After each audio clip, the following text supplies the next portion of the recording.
Mga katambay, kamusta po? Si Kamanong po, nagbabalik naman po muli para po magkomento po sa inyo dito po sa Tambayang Makabayan. Magandang umaga po muna, tanghali, hapon, gabi.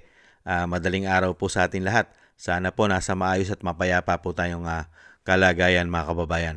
Umpisa na po natin mga tambay, komentuhan na po natin. Ito pong balita mga tambay, nagpahayag na po ang sikat na sikat po at napaka-popular po sa ating bansa pagdating po sa korupsyon. Si Saldico, isa po ito sa pinangalanan po ng Vice President na kumukontrol at kontrolado po ang pera ng bayan. Si Saldico at yung isa na pinaka ulo doon sa House of Representatives na si Tambaluslos na tinatawag ng Vice President. Ay uuwi na raw po ng bansa mga tambay. Uuwi na raw po, babalik na po. Bakit kaya? Tapos na kaya ang kanyang mga ginawa? Hindi kaya natapos na ang mga sinasabing nailagay na kaya ang dapat ilagay sa ibang bansa? Naideposito na kaya ang dapat ideposito sa ibang bansa? Naitago na kaya ang mga ebidensya na magtuturo na siya nagkamal ng isang damukal na pera sa loob ng 3 taon sa 19 Congress? Nagtatanong lang si Kamanong. Pakinggan po natin ang balita sa kanyang pagbabalik daw. Uuwi na raw sa bansa si Ako Bicol Representative Saldico sa gitna ng sunod-sunod na aligasyon ng korupsyong ibinabato sa kanya. Ayon sa inilabas sa pahayag ng kanyang opisina, determinado raw bumalik ng bansa si Ko para harapin ang umano'y mali at walang basihang mga akusasyon. Wala raw siyang tinataguan at haharapin niya ang kanyang mga kritiko sa proper forum. Ikinalungkot din daw ni Ko ang pagbawi ni House Speaker Bogie D sa kanyang travel clearance. Yan ay dahil nasa abroad naman daw talaga siya para sa isang medical treatment. Git ng kongresista, handa siya sa kung ano ang naghihintay sa kanya rito sa bansa, kahit daw hinusgahan na siya agad ng publiko at ng opisina ni Speaker D. Itinanggi rin niya ang pagtanggap ng kickback mula sa DPWH dahil pang-aatake lang daw ito sa kanya. Si Congressman Ko ang dating chair ng House Appropriations Committee na tinuturing na sangkot sa maanumalya umanong budget insertions. Mga kapatid, mga tambay. Siyempre, meron. Lagi nga po natin sinasabi mga tambay, may aamin po bang magnanakaw? At may aamin po ba na siya'y sinungaling? Hindi ba? Kahit po pitpitin mo mga yagballs niyan, hindi po aamin yung mga yan. Hindi po ba? Yan po, kailangan po yan, hulihin mo. Mga ganyan po na pinagbibintangan po may tagong yaman o may mga ninakaw o may mga kickback. Kickback po, di ba? Mga kickback na nangyayari po dyan. So, mga porsyento. Unang-una mong gawin, lahat po ng ari-arian yan. Hindi ba? I-lifestyle check mo. I-background check mo. Di ba? At isa pa, lahat ng mga mansyon yan, lahat ng ari-arian yan, yung lagi po natin sinasabi, arestuhin mo. Mag-utos ka sa NBI at kung sino-sino pa, kahit sa militar, utusan mo. Ang puwersa ng militar, puwersa ng NBI, lahat ng klaseng puwersa, at halughugin lahat ang mga bahay niyan, mga mansyon, di ba? I-trace lahat kung may nakatagong yaman o nakatagong mga cash. Kasi po, ang pumuputok po kasi ngayon, puro cash. Di po ba? Maleta na pera sa loob ng 3 taon ng 19 Congress ay puro po pera ang sinasabi pong basura na dinideliver sa kanila. Hindi po ba? Ano sabi nung ano po sabi ni retired Marine, di ba? Ni retired Marine personnel Orly Gutesa, di ba? 3 beses sa loob ng 1 linggo. Mga kabayan, hindi po bababa sa 48 na maleta na nagkakalaman ng isang maleta na 48 million o hanggang 50 million ang isang maleta. Mga kabayan, biruin niyo po yun. Magdi-deliver sa bahay mo, sa mga mansyon mo. Di po ba? At bakit ka umalis ng bansa? Kung wala kang tinatago, bigla kang nawala sa bansa. At yung sinasabi mong medical check-up, bakit? Hindi ka ba pwedeng magpa-check-up sa Pilipinas? at napaka-questionable na ikaw ay nagtagal sa ibang bansa. Hindi po ba? Bakit kaya? Inayos mo na ba?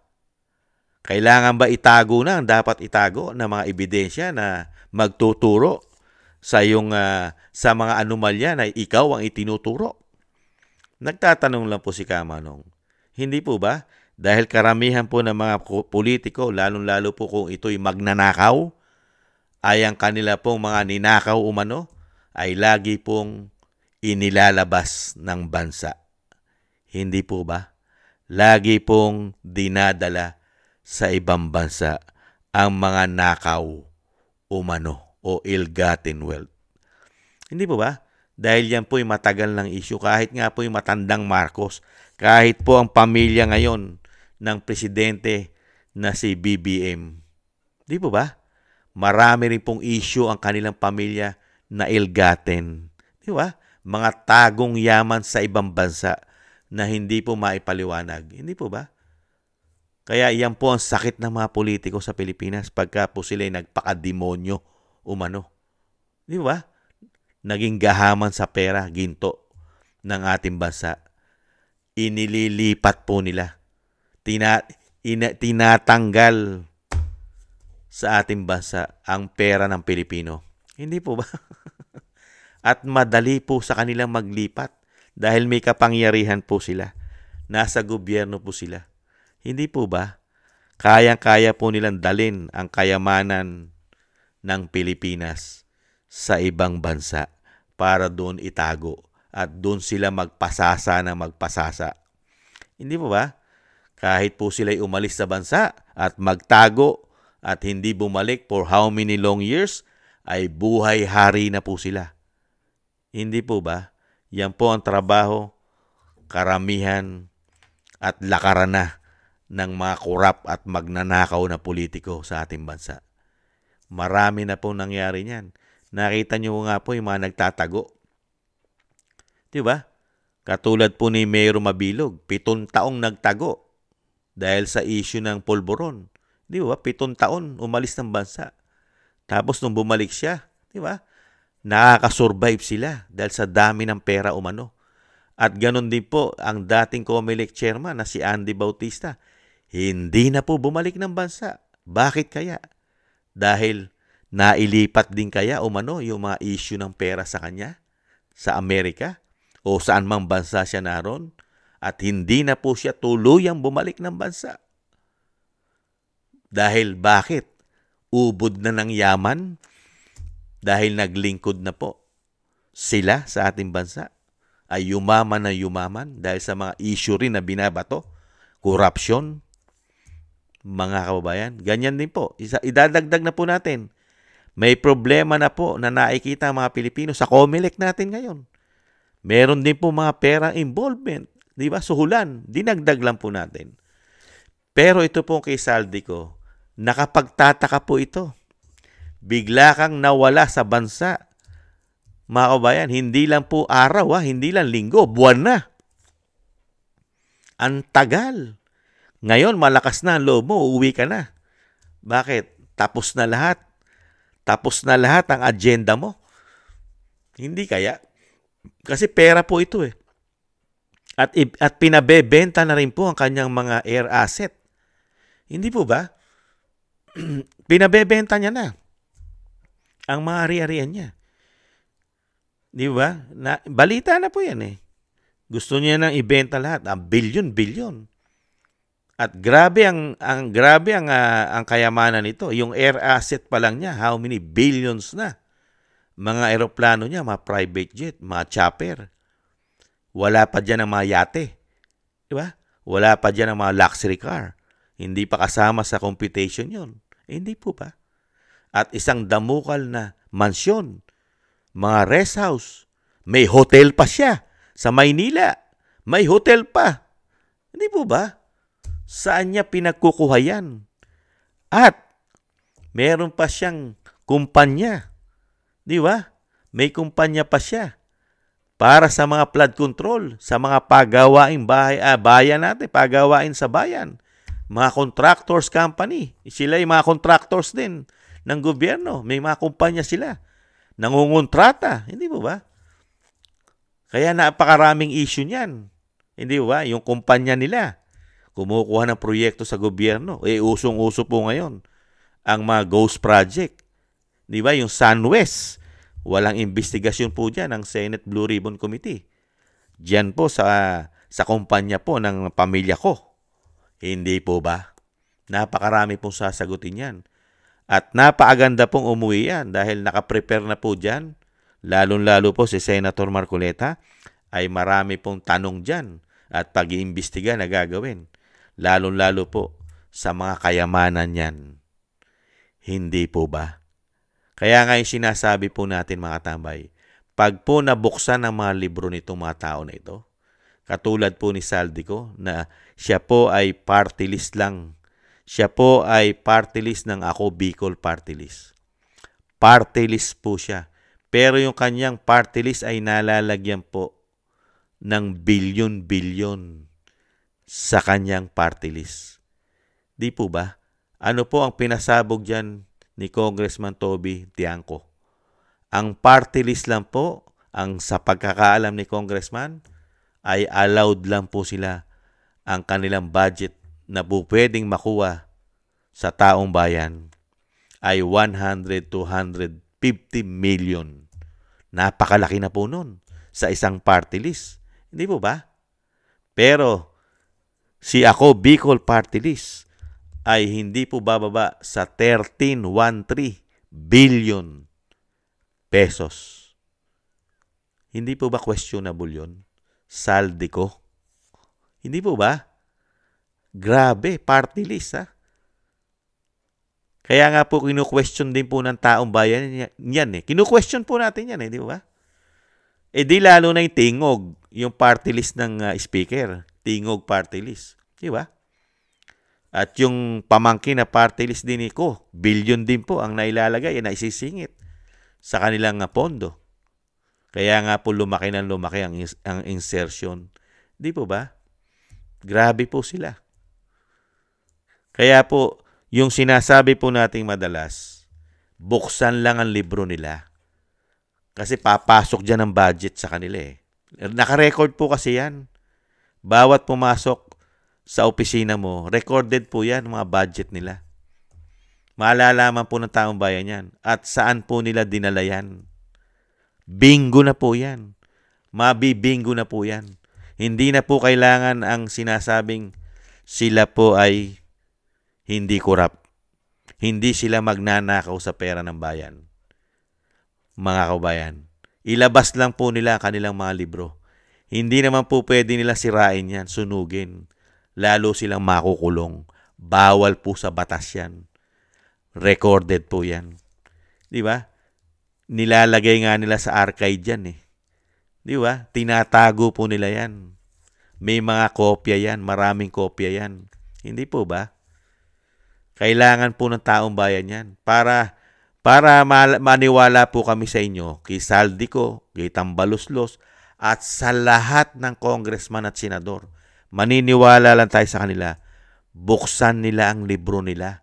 Yan po ang matagal nang ginagawang hamon o ginawang hamon ni dating Pangulong Duterte bago nila pakidnap at ipadala sa The Hague sa Netherlands, sa ICC. Hindi po ba? Buksan nila ang mga libro nila. Magbukasan ng libro. Kaya nga po ano ang sinabi ni dating Pangulong Duterte dyan? Pinaka-worst, pinaka-corrupt, pinaka-ratin at pinaka-bulok na institusyon sa ating bansa. Dahil galing siya riyan eh.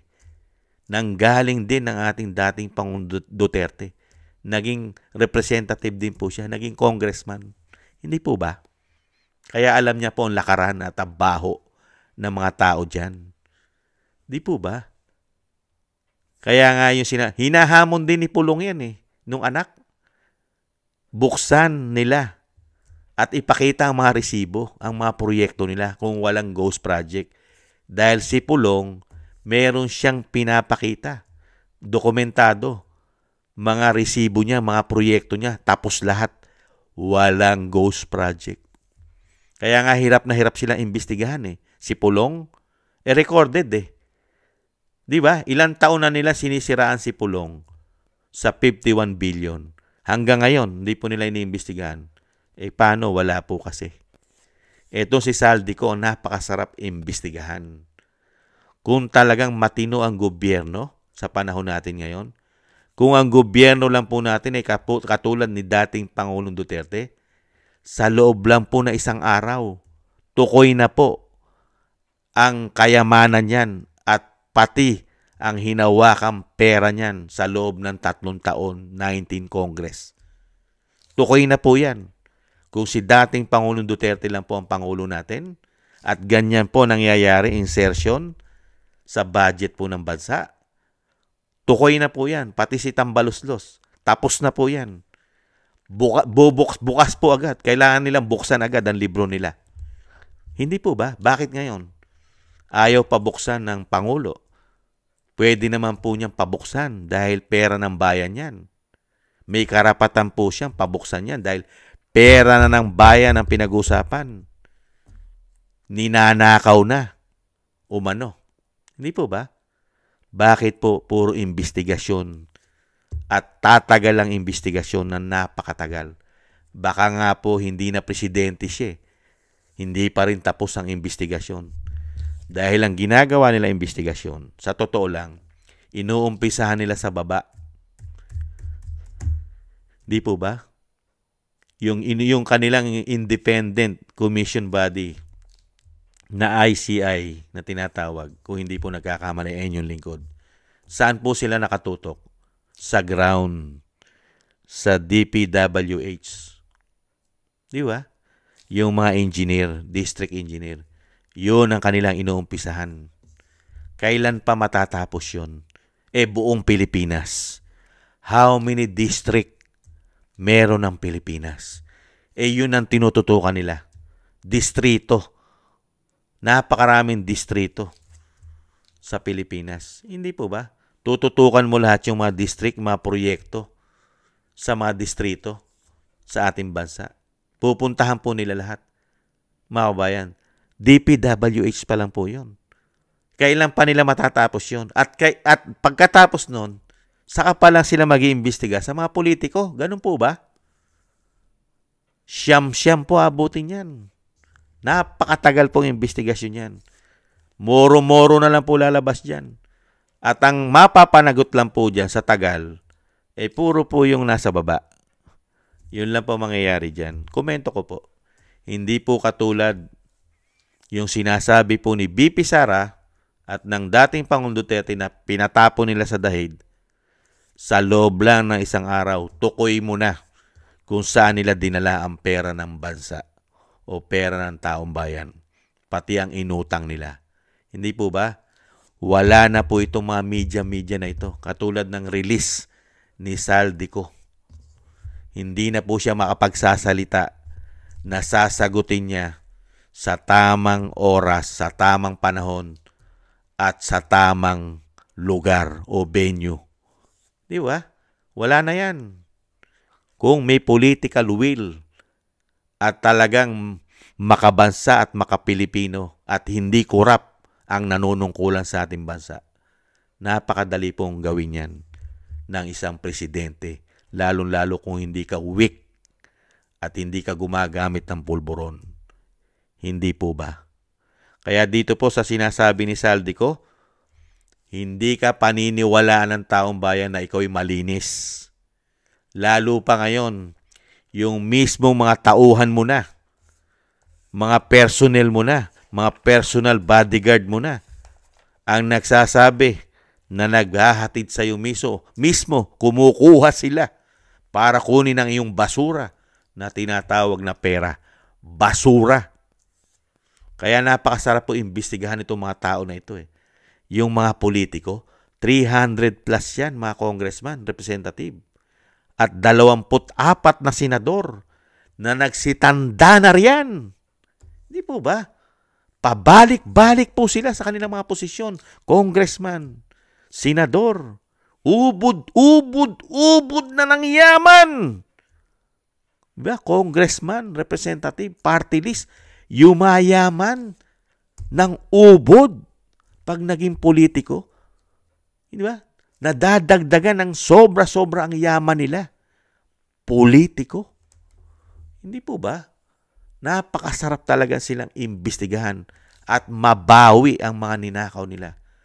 Napakasarap kahit po itago nila sa ibang bansa. Hindi po ba? Karamihan po dyan. Kaya lang po ang problema natin, pagka dinala na nila sa ibang bansa ang nakaw nila, umano, napipris na po eh. Di ba? Hindi na po natin mababawi basta-basta. Dahil pati po ang bansa na pinagdalahan nila ay nagkaka-interest na rin po. Hindi po ba? Ano po ang sasabihin lang ng bansa? Lalo-lalo na po pagka ganyan pumutok na sila ay corrupt. Ano po? Money laundering. Yan lang naman po madalas na sabihin eh. Money laundering ang pera mo. Di ba? Pumutok na po yan eh. Di ba? Iniwi-withdraw daw po umano yung kayamanan ng mga Marcos daw po sa Hong Kong. Ha? Pumutok yan. Di po ba?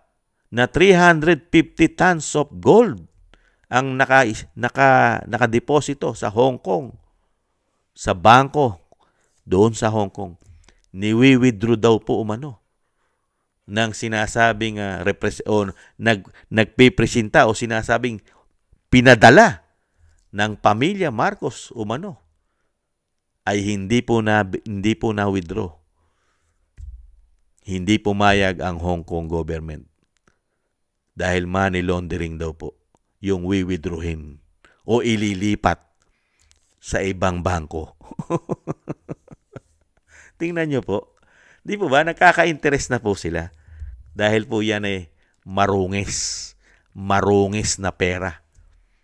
Kaya po itong mga politiko na ito, mga tambay, kung may bitay lang po, kung ang bansa natin ay katulad lang po ng Saudi sa Middle East, mga kabayan, marami na pong politiko na tanggal na po, putulan dila.